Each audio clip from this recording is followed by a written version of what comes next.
Sin embargo, existía un problema. Había estado allí todo el tiempo, una pequeña preocupación en el fondo de sus cabezas. Pero ahora que solo faltaba una semana para el 16, de pronto se hizo enorme, adquiriendo unas proporciones tales que todo lo demás parecía una nimiedad. La deuda quedaría saldada el día 16, pero en ese momento solo volverían a estar a cero. Serían libres, quizá, pero no tendrían un centavo. ¿Y hasta dónde les llevaría esa libertad si no tenían dinero? Ni siquiera podrían pagarse un billete de autobús. En cuanto salieran de allí, se convertirían en mendigos, un par de vagabundos sin blanca tratando de avanzar en la oscuridad. Durante unos minutos pensaron que la tarjeta de crédito de Nash podría salvarles, pero cuando la sacó de su cartera y se la enseñó a Pozzi, este descubrió que había caducado a finales de septiembre. Hablaron de escribir a alguien para pedir un préstamo, pero las únicas personas que se les ocurrían eran la madre de Pozzi y la hermana de Nash, y a ninguno de los dos les apetecía pedirles nada. No compensaba la vergüenza, dijeron, y además probablemente ya era demasiado tarde. Entre que enviaban las cartas y recibían las respuestas, habría pasado el 16. Entonces Nash le contó a Pozzi la conversación que había tenido con Mark aquella tarde. Era una perspectiva terrible. En un momento dado hasta le pareció que el muchacho se iba a echar a llorar, pero poco a poco acabaron aceptando la idea de que tendrían que quedarse con el muro un poco más de tiempo. Sencillamente no tenían alternativa. A menos que reunieran algo de dinero, solo encontrarían nuevos problemas cuando se marcharan, y ninguno se sentía capaz de enfrentarse a ellos. Estaban demasiado cansados, demasiado trastornados para correr ese riesgo ahora. Con 1 o 2 días extras bastaría, se dijeron, unos $200 por cabeza para ponerse en camino. A la larga tal vez no fuese tan terrible.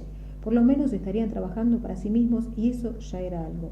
Eso se decían, pero ¿qué otra cosa podían decirse en aquel momento? Se habían bebido casi una quinta parte de una botella de Bourbon y profundizar en la verdad solo hubiese servido para empeorar las cosas. Hablaron con Calvin del asunto a la mañana siguiente, solo para asegurarse de que la oferta iba en serio. No veía por qué no, les dijo. De hecho, ya había hablado con Flowers y Stone la noche anterior y ellos no habían puesto ninguna objeción. Si Nash y Pozzi querían seguir trabajando una vez saldada la deuda, eran libres de hacerlo. Ganarían los mismos $10 la hora y la oferta se mantendría hasta que el muro estuviera terminado. Hablamos solamente de 2 o 3 días, dijo Nash. Claro, dijo Mark. ¿Quieren juntar un poco de dinero antes de irse? Me figuré que antes o después acabarían compartiendo mi punto de vista. No tiene nada que ver con eso, dijo Nash. Nos quedamos porque no tenemos otro remedio, no porque nos apetezca. De una forma u otra, dijo Mark, viene a ser lo mismo, ¿no? Necesitan dinero y este trabajo es la manera de conseguirlo. Antes de que Nash pudiera responder, Pozzi intervino y dijo, no nos quedaremos a menos que lo tengamos por escrito, los términos exactos, todo especificado. Lo que se llama un aditamento al contrato, dijo Mark. ¿Es eso lo que quieren decir? Sí, eso es, contestó Pozzi, un aditamento. Si no lo tenemos, nos vamos de aquí el 16. Me parece justo, dijo Mark, cada vez más satisfecho de sí mismo. Pero no tienen por qué preocuparse. Ya nos hemos ocupado de eso. Entonces el capataz abrió los cierres de su chaqueta azul, metió la mano derecha en el bolsillo interior y sacó 2 hojas de papel dobladas. Lean esto y díganme qué les parece, dijo. Era el original y un duplicado de la nueva cláusula, un breve párrafo sencillamente redactado estableciendo las condiciones para el trabajo subsiguiente a la liquidación de la deuda. Las 2 copias estaban ya firmadas por Flower Stone y por lo que Nash y Pozzi podían ver, todo estaba en orden. Eso era lo verdaderamente extraño. Ni siquiera habían tomado una decisión hasta la noche anterior y sin embargo ahí estaban los resultados de esa decisión esperándoles, resumidos en el preciso lenguaje contractual. ¿Cómo era posible? Era como si Flower y Stone hubiesen podido leer sus pensamientos, como si hubiesen sabido lo que iban a hacer antes que ellos mismos. Durante un breve momento de paranoia, Nash se preguntó si habría micrófonos en el remolque. La idea era espantosa, pero la única que podía explicar aquello. ¿Y si hubiera aparatos de escucha en las paredes? Entonces Flower y Stone podrían fácilmente haber grabado sus conversaciones, podrían haber seguido cada palabra que el muchacho y él se habían dicho durante las últimas 6 semanas. Puede que esa sea su distracción nocturna, pensó Nash. encienda la radio y escuche la comedia de Jim y Jack. Diversión para toda la familia, risas garantizadas. Estás muy seguro de ti mismo, Calvin? Dijo. Sentido común, nada más, respondió Calvin. Quiero decir, era cuestión de tiempo el que me lo preguntara. No podía ser de otra manera, así que pensé que más valía prepararse y hacer que los jefes redactaran los papeles. No tardaron más de un minuto. Así que pusieron sus firmas en ambas copias del aditamento y el asunto quedó resuelto. Pasó otro día cuando se sentaron a cenar. Pozzi dijo que deberían planear una celebración para la noche del 16. Aunque no se marcharan entonces, parecía lo apropiado no dejar pasar ese día sin hacer algo especial. Tenían que echar una cana al aire, dijo, montar una juerga para dar la bienvenida a la nueva era. Nash supuso que se refería a un pastel o a una botella de champán, pero los planes de Pozzi eran más ambiciosos. No, dijo, hay que hacerlo verdaderamente a lo grande. Langosta, caviar, de todo, y además traeremos chicas. No se puede hacer una fiesta sin chicas. Nash no pudo por menos que sonreír ante el entusiasmo del muchacho. ¿Y quiénes serán esas chicas, Jack?, le dijo. La única chica que yo he visto por aquí es Luis, y no sé por qué, me parece que no es tu tipo. Y aunque le invitáramos, dudo que quisiera venir. No, estoy hablando de titis de verdad, fulanas, ya me entiendes. Nenas jugosas, chicas para follar. ¿Y dónde encontraremos a esas nenas jugosas? ¿Ahí en el bosque? Las traeremos de fuera. Atlantic City no está lejos de aquí, ya sabes. Esa ciudad está abarrotada de carne femenina. Hay conejitas a la venta en cada esquina. Estupendo. ¿Y qué te hace suponer que Flower y Stone estarán de acuerdo? Dijeron que podíamos tener todo lo que quisiéramos, ¿no? Una cosa es la comida, Jack. Un libro, una revista, incluso 1 o 2 botellas de Bourbon. ¿Pero no crees que eso es ir demasiado lejos? Todo quiere decir todo. No perdemos nada por pedirlo. Claro, puede pedir lo que quiera, pero no te sorprendas cuando Calvin se ría de ti. Se lo diré mañana por la mañana en cuanto aparezca. De acuerdo, pero pide solo una chica. Este abuelete no sabe si está en condiciones para esa clase de celebración. Pues este niño, sí, te lo aseguro. Hace tanto tiempo que no mojo que tengo el pito a punto de reventar. Contrariamente a lo que Nash había predicho, Mark no se rió de Pozzi a la mañana siguiente, pero la expresión de confusión y azoramiento que pasó por su cara fue casi tan buena como una carcajada, quizá mejor. El día anterior estaba preparado para sus preguntas, pero esta vez se quedó atónito. Ni siquiera entendía de qué le hablaba el muchacho. Después del segundo o tercer intento, finalmente lo comprendió, pero eso solo pareció aumentar su desconcierto. ¿Quieres decir una puta?, dijo. ¿Eso es lo que tratas de decirme? ¿Quieres que te proporcionemos una puta? Mark no tenía autoridad para responder a una petición tan heterodoxa, pero prometió transmitírsela a sus jefes aquella noche.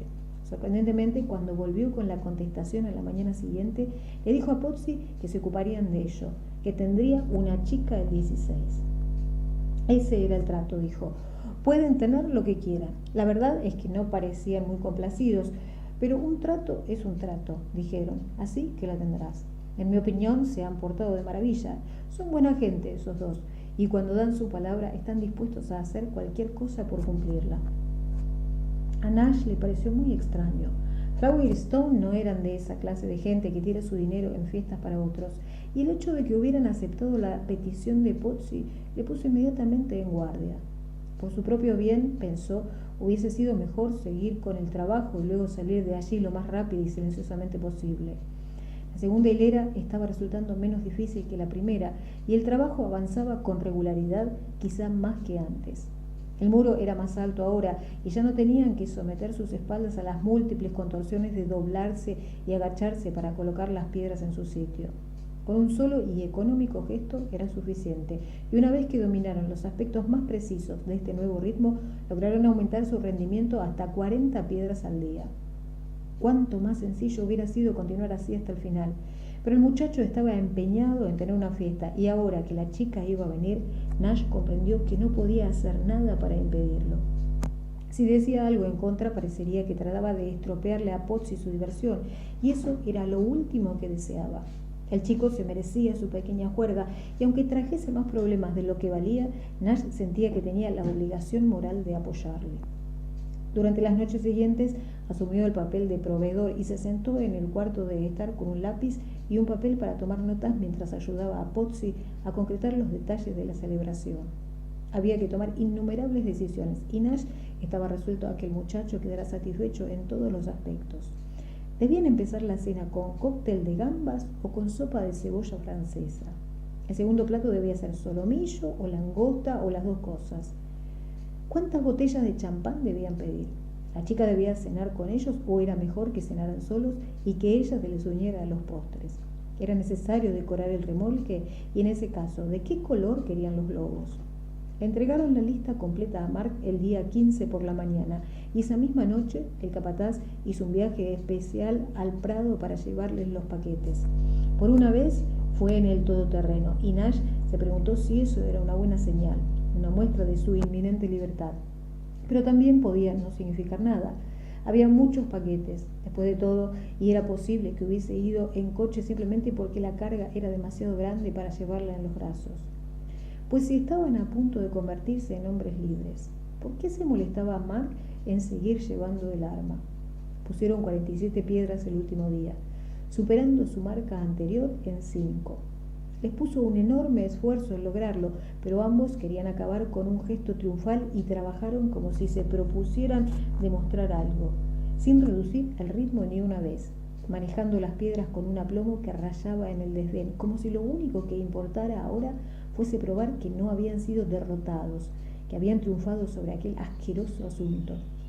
Mark paró el trabajo a las 6 en punto y ellos dejaron las herramientas con el frío aire otoñal quemándose aún en sus pulmones. La oscuridad llegaba ahora más temprano y cuando Nash levantó la cabeza para mirar el cielo, vio que ya tenían la noche encima. Durante unos momentos se quedó tan aturdido que no sabía qué pensar. Pozzi se acercó a él y le dio una palmada en la espalda, charlando animadamente, pero la mente de Nash permaneció curiosamente vacía, como si fuera incapaz de absorber la magnitud de lo que había hecho. «Estoy de nuevo a cero», se dijo al fin, y de repente supo que todo un periodo de su vida acababa de concluir. No era solo el muro y el prado, era todo lo que le había llevado allí, la demencial historia de los últimos 2 años, Teresa y el dinero y el coche, todo. Estaba de nuevo a cero y esas cosas habían desaparecido, porque incluso el cero más pequeño era un gran agujero de nada, un círculo lo bastante grande como para contener el mundo. Iban a traer a la chica desde Atlantic City en una limusina conducida por un chofer. Mark les había dicho que llegaría a eso de las 8, pero eran casi las 9 cuando al fin entró por la puerta del remolque.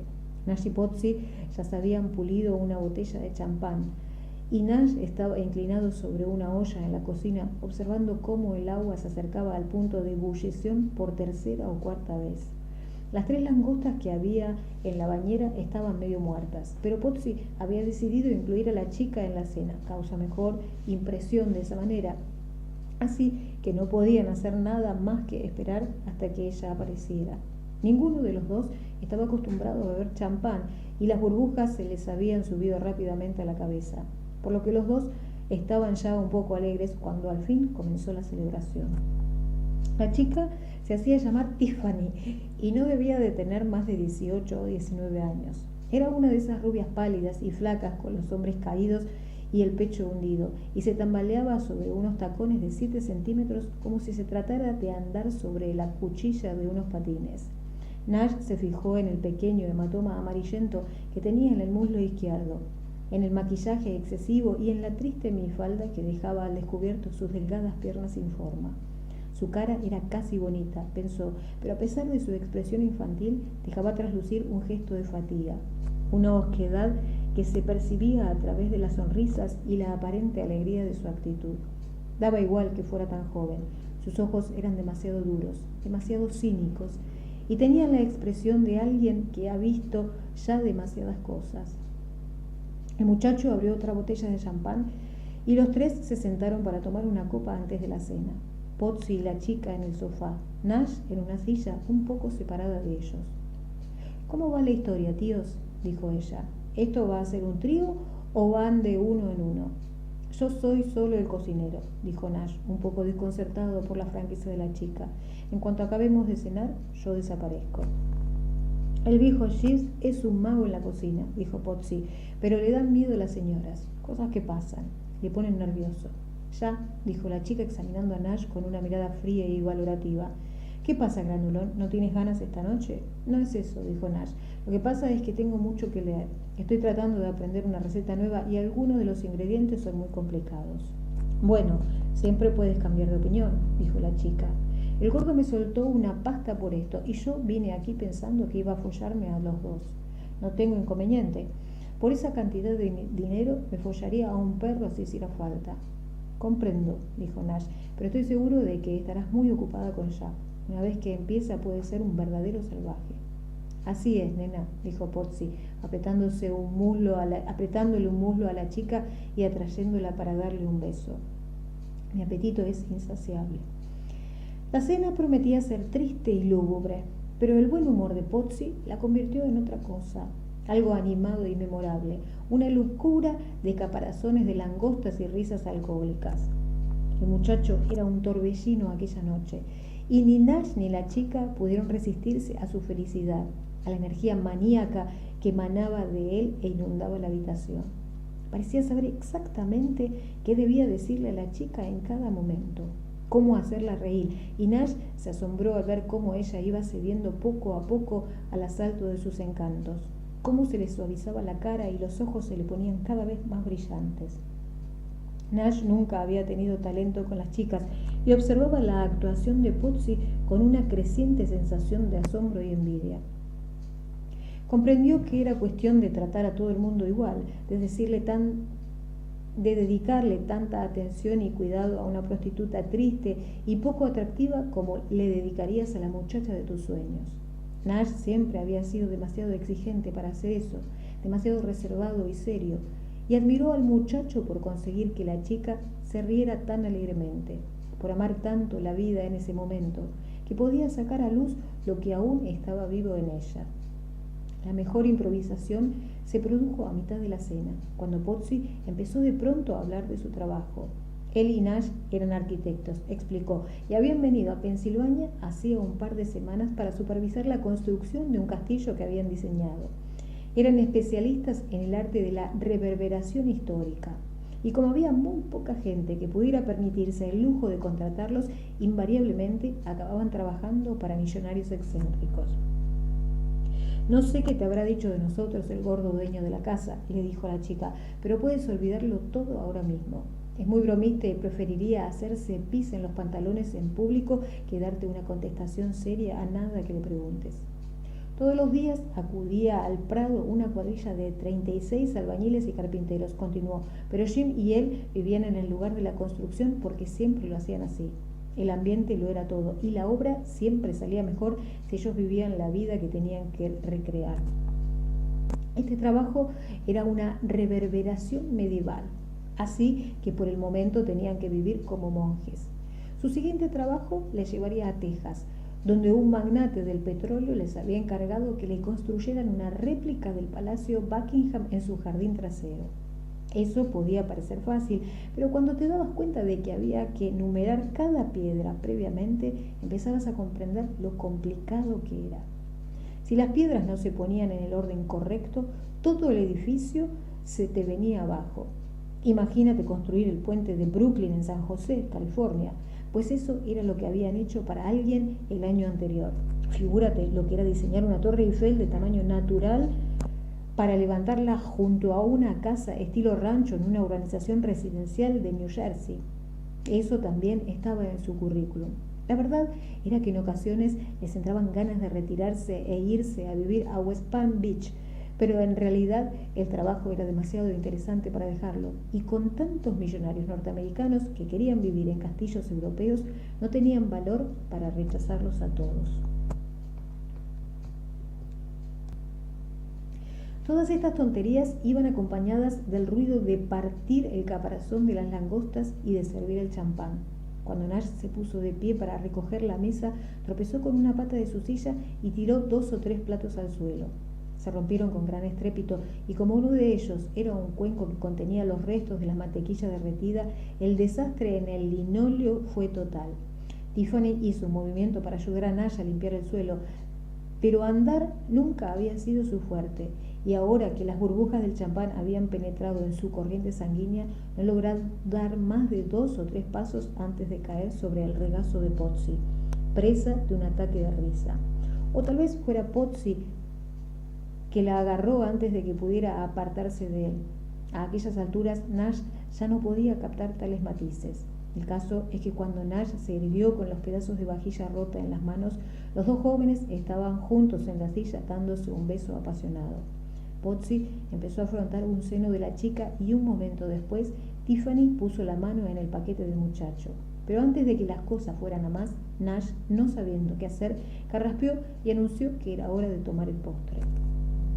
Habían encargado una de esas tartas de chocolate en capas que se encuentran en el departamento de congelados de A&P, pero Nash la trajo con toda la pompa y la ceremonia de un Lord Chamberlain a punto de colocar una corona en la cabeza de una reina. En consonancia con la solemnidad de la ocasión, se encontró inesperadamente cantando un himno de su infancia. Era Jerusalén, con letra de William Blake, y aunque hacía más de 20 años que no lo cantaba, todos los versos volvieron a su memoria y salieron de su boca como si hubieran pasado los 2 últimos meses ensayando para aquel momento. Oyendo las palabras que cantaba, el oro ardiendo y la lucha mental y los oscuros molinos satánicos, comprendió lo hermosas y dolorosas que eran, y las cantó como para expresar su propio anhelo, toda la tristeza y alegría que habían brotado en él desde el primer día en el prado. Era una melodía difícil, pero salvo unas cuantas notas falsas en la primera estrofa, la voz no le traicionó. Cantó como siempre había soñado, y por la forma en que Pozzi y la chica le miraban, por la expresión de asombro de sus caras cuando comprendieron que los sonidos salían de su boca, supo que no estaba engañando.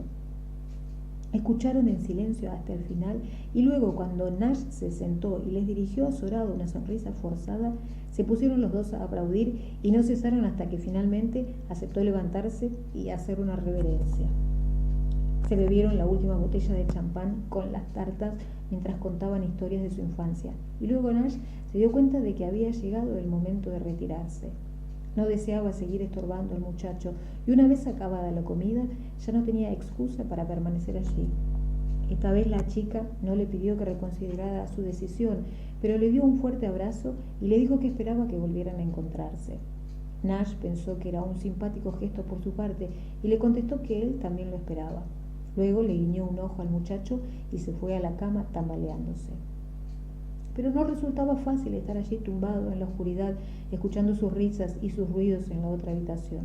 Trató de no imaginarse lo que ocurría allí, pero la única manera de conseguirlo era pensar en Fiona, y eso solo parecía empeorar las cosas. Afortunadamente estaba demasiado borracho como para mantener los ojos abiertos mucho rato. Antes de que pudiera compadecerse de verdad de sí mismo, ya estaba muerto para el mundo. Pensaba tomarse libre el día siguiente.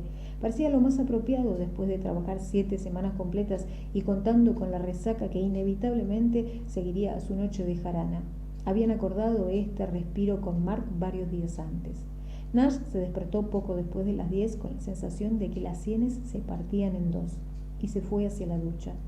Por el camino echó una ojeada al cuarto de Pozzi y vio que el muchacho seguía durmiendo, solo en su cama con los brazos abiertos a ambos lados. Nash permaneció bajo el agua sus buenos 6 o 7 minutos y luego entró en el cuarto de estar con una toalla alrededor de la cintura. Sobre un cojín del sofá había un sujetador de encaje negro arrugado, pero la chica había desaparecido.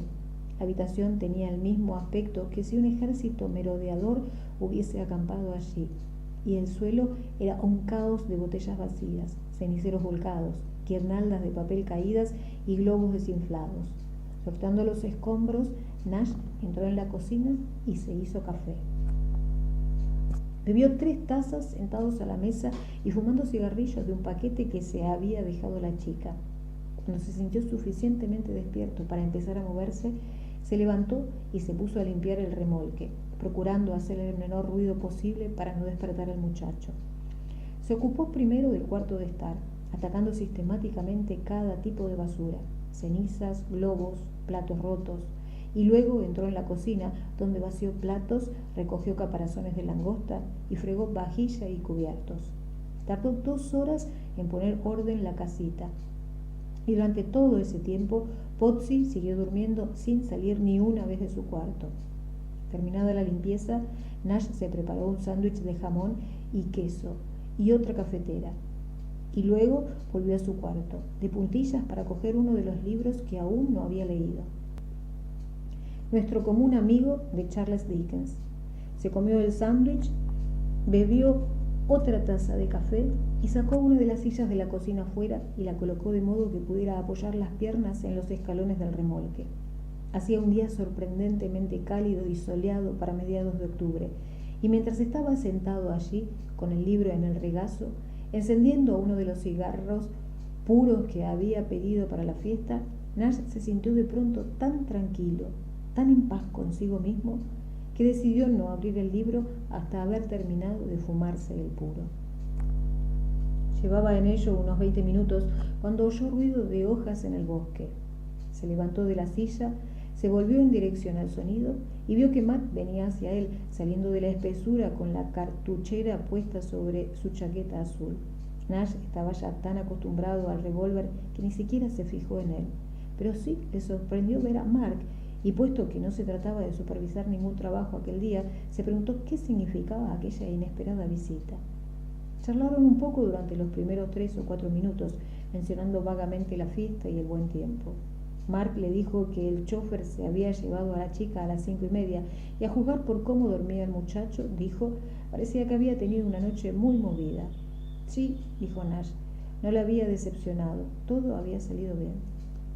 Luego hubo una larga pausa y durante los siguientes 15 o 20 segundos Mark miró al suelo y hurgó en la tierra con la punta del zapato. Me temo que tengo malas noticias para ti, dijo al fin, aún sin atreverse a mirar a Nash a los ojos. Lo sabía, contestó Nash. No hubieras venido aquí hoy de no ser por eso. Bueno, lo siento mucho, dijo Mark sacando un sobre cerrado de un bolsillo y entregándoselo a Nash. A mí me dejó confuso cuando me lo dijeron, pero supongo que están en su derecho. Todo depende de cómo se mire, supongo yo. Al ver el sobre, Nash pensó automáticamente que era una carta de Donna. Nadie más se molestaría en escribirle, pensó, y en el mismo momento en que esta idea entró en su conciencia, se sintió abrumado por un súbito ataque de náusea y vergüenza. Se le había olvidado el cumpleaños de Juliette. El 12 había sido hacía 5 días y él ni siquiera se había dado cuenta. Luego miró el sobre y vio que estaba en blanco. No podía ser de Donna, se dijo, y cuando al fin lo abrió, se encontró una sola hoja de papel mecanografiado, palabras y números ordenados en columnas perfectas, con un encabezamiento que decía Nash y Pozzi, gastos. ¿Qué diablo es esto?, preguntó. Las cuentas de los jefes, los saberes y los debes, el balance del dinero gastado y el dinero ganado.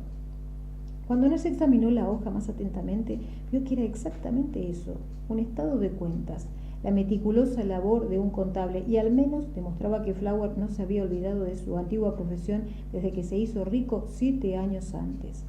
Las cantidades positivas aparecían especificadas en la columna de la izquierda, todo debidamente anotado de acuerdo con los cálculos de Nash y Pozzi, sin objeciones ni discrepancias. 1000 horas de trabajo a $10 la hora, $10.000. Pero en la columna de la derecha estaban las cantidades negativas, una lista de sumas que venía a ser un inventario de todo lo que les había sucedido en los 50 días anteriores. Comida, 1.628,41 centavos. Cervezas, bebidas alcohólicas, 217,36. Libros, periódicos, revistas, 72,15. Tabaco, 87,48. Radio, 59,86. Ventana rota, 66,50. Diversiones, 16 del 10, 900 pesos. Acompañante, 400. Coche, 500. Varios, 41,14. Total, 3.072,90. ¿Qué es esto, una broma?, preguntó Nash. Me temo que no, dijo Marx. Pero se suponía que todas estas cosas estaban incluidas. Eso creía yo también, pero parece que estábamos equivocados. ¿Qué quieres decir con eso de equivocados? Nos dimos la mano, lo sabes tan bien como yo. Puede, pero si miras el contrato verás que no se menciona la comida. El alojamiento sí, la ropa de trabajo sí, pero ahí no dice ni palabra de la comida. Esto es una canallada, Calvin, espero que lo comprendas. Yo no soy quien para opinar. Los jefes siempre me han tratado bien y nunca he tenido motivos de queja. Ellos piensan que un empleo quiere decir ganar dinero por el trabajo que haces, pero cómo te gastes ese dinero es asunto tuyo. Así funcionan conmigo. Ellos me dan el sueldo y una casa donde vivir, pero mi comida me la compro yo. Es un buen arreglo en lo que a mí respecta. 9 de cada 10 personas que trabajan no tienen esa suerte. Se tienen que pagar todo, no solo la comida, sino también la casa. Así es como funciona en todo el mundo. Pero nuestras circunstancias son especiales. Bueno, puede que no sean tan especiales después de todo. Si los piensas bien, deberías alegrarte de que no les cobren un alquiler y las herramientas. Nash se dio cuenta de que el puro que estaba fumando se le había apagado. Lo miró durante un momento sin verlo realmente. Luego lo tiró al suelo y lo pisó. Creo que ya es hora de que vaya a la casa principal y hable con tus jefes, dijo. No puedes hacerlo, contestó Mark. Se han ido. ¿Que se han ido? ¿Qué estás diciendo? Porque se han ido. Se marcharon a París, Francia, hace unos 3 horas.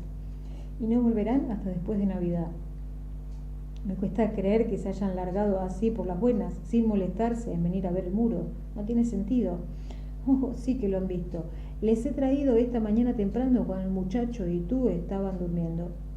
Les ha parecido que estaba quedando realmente bien. Buen trabajo, han dicho. Sigan así. Estaban contentísimos.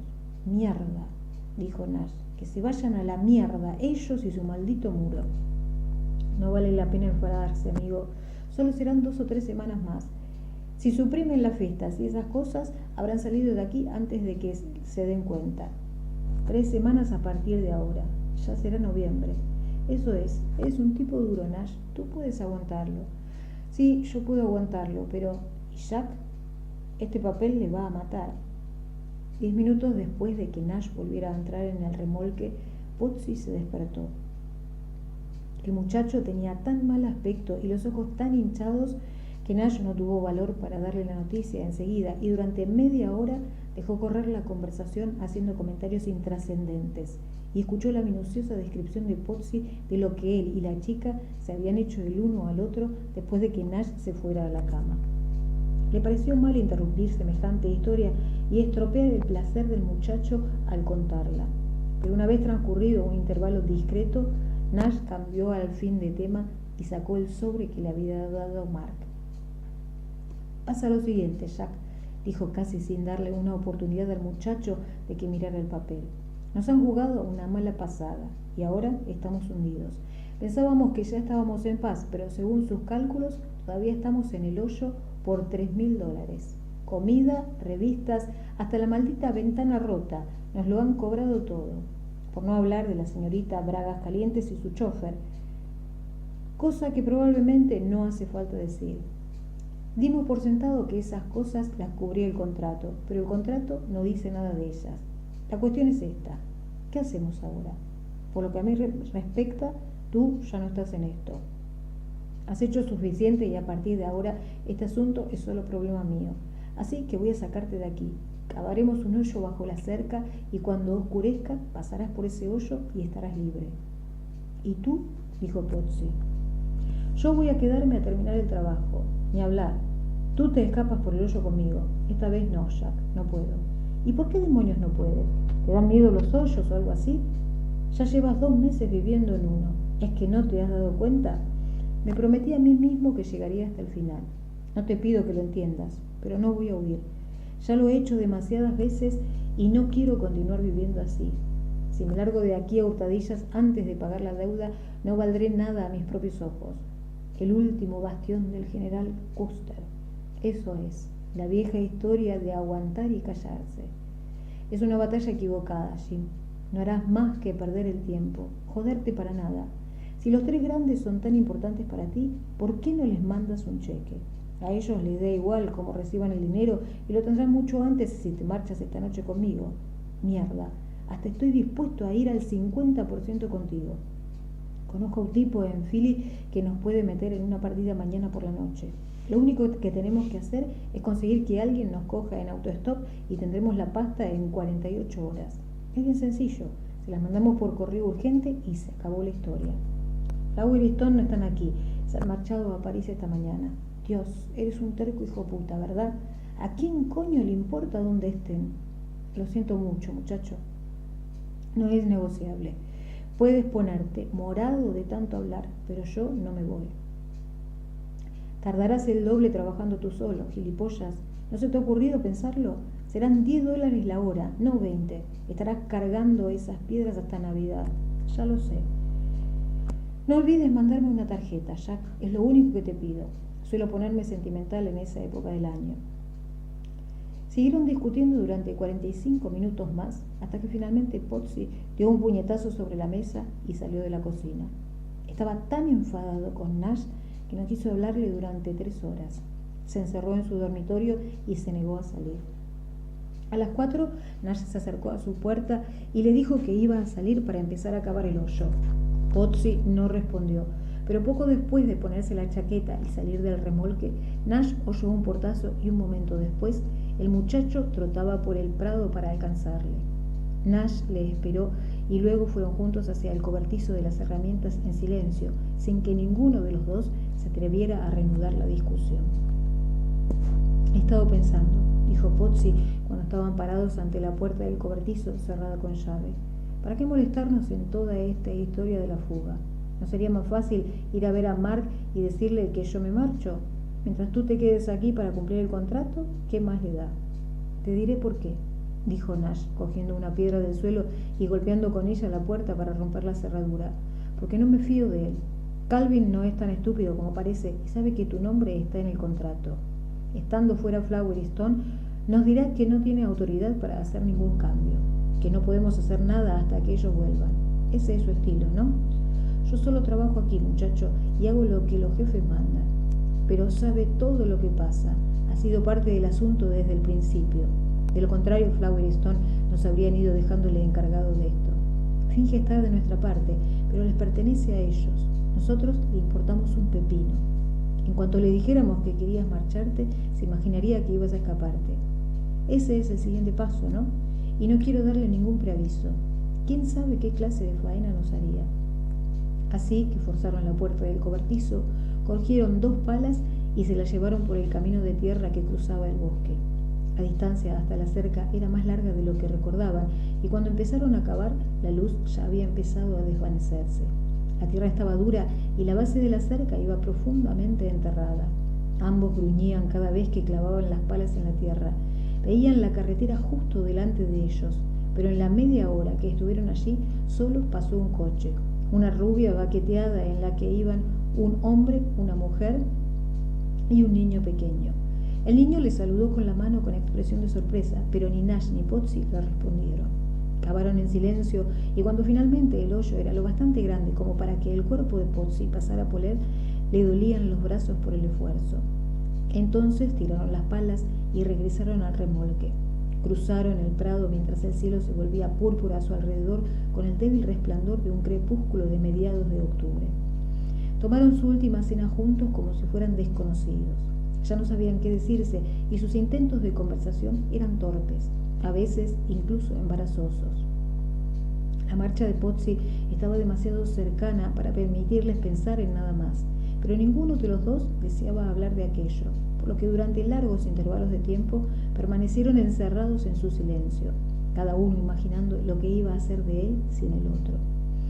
No tenía sentido recordar el pasado, rememorar los buenos ratos que habían vivido juntos, porque no había habido buenos ratos y el futuro era demasiado incierto para ser algo más que una sombra, una presencia informe e inarticulada que ninguno de los dos deseaba examinar muy atentamente. Solo después de que se levantaran de la mesa y empezaran a recoger los platos, la tensión se desbordó y se convirtió de nuevo en palabras.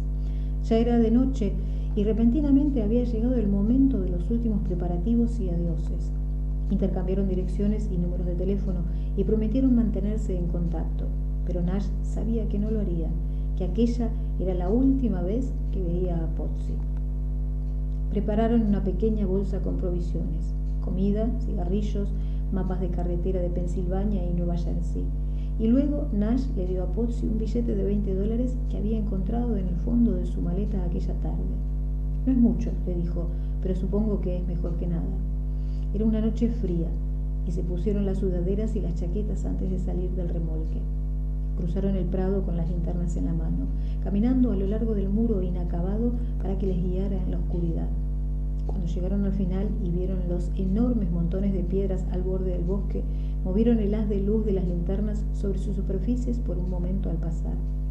Esto produjo un efecto fantasmal de extrañas formas y sombras móviles, y Nash no pudo evitar pensar que las piedras estaban vivas, que la noche las había convertido en una colonia de animales dormidos. Quiso hacer una broma sobre ello, pero no se le ocurrió nada lo bastante deprisa y un momento después ya iba por el camino de tierra del bosque. Cuando llegaron a la cerca, vio las 2 palas que habían dejado en el suelo y comprendió que no era conveniente quemar que encontrase las 2. Una pala querría decir que Pozzi había planeado su fuga él solo, pero 2 significaría que Nash había participado en ella. En cuanto Pozzi se fuera, tendría que coger una y volverla a poner en el cobertizo. Pozzi encendió una cerilla y cuando levantó la llama hasta su cigarrillo, Nash notó que le temblaba la mano. «Bueno, señor bombero», dijo el muchacho, «parece que hemos llegado al punto donde se separan nuestros caminos». «Te irá bien, Jack», contestó Nash. «Acuérdate de lavarte los dientes después de cada comida y no te sucederá nada malo». Se cogieron por los codos, apretando con fuerza durante un momento, y luego Pozzi le pidió a Nash que le sujetara el cigarrillo mientras él pasaba a rastras por el agujero. Un momento después estaba de pie al otro lado de la cerca y Nash le devolvió el cigarrillo. «Vente conmigo», dijo Pozzi. «No seas pelmazo, Jim. Vente conmigo ahora». Lo dijo con tal sinceridad que Nash casi cedió, pero esperó demasiado antes de dar una respuesta, y en ese intervalo la tentación pasó. «Te alcanzaré dentro de un par de meses», dijo. «Más vale que te vayas».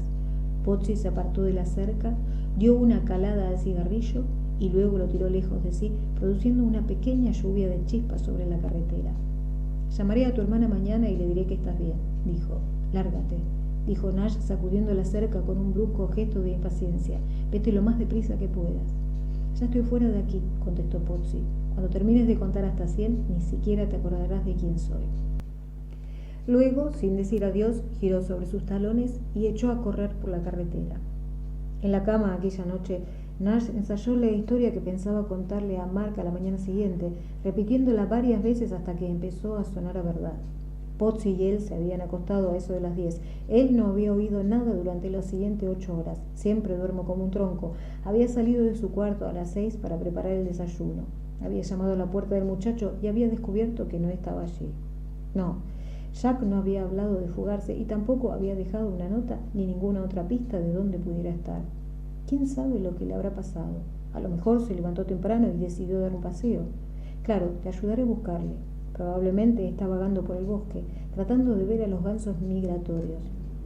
Pero Nash no tuvo ocasión de contar ninguna de aquellas mentiras. Cuando su despertador sonó a las 6 de la mañana, entró en la cocina y puso a hervir el agua para hacer café.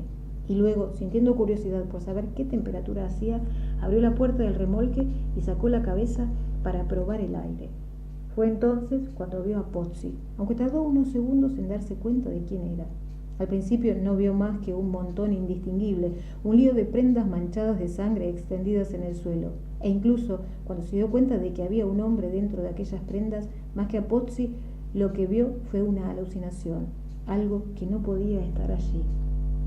Se fijó en que la ropa era notablemente parecida a la que llevaba Pozzi la noche anterior, que el hombre iba vestido con el mismo chubasquero y la misma sudadera con capucha, los mismos vaqueros y las mismas botas color mostaza, pero ni siquiera entonces pudo unir esos datos y decirse: estoy mirando a Pozzi, porque los miembros del hombre estaban extrañamente enredados e inertes, y por la forma en que su cabeza se hallaba ladeada, torcida en un ángulo casi imposible, como si estuviera a punto de separarse del cuerpo, Nash tuvo la seguridad de que estaba muerto.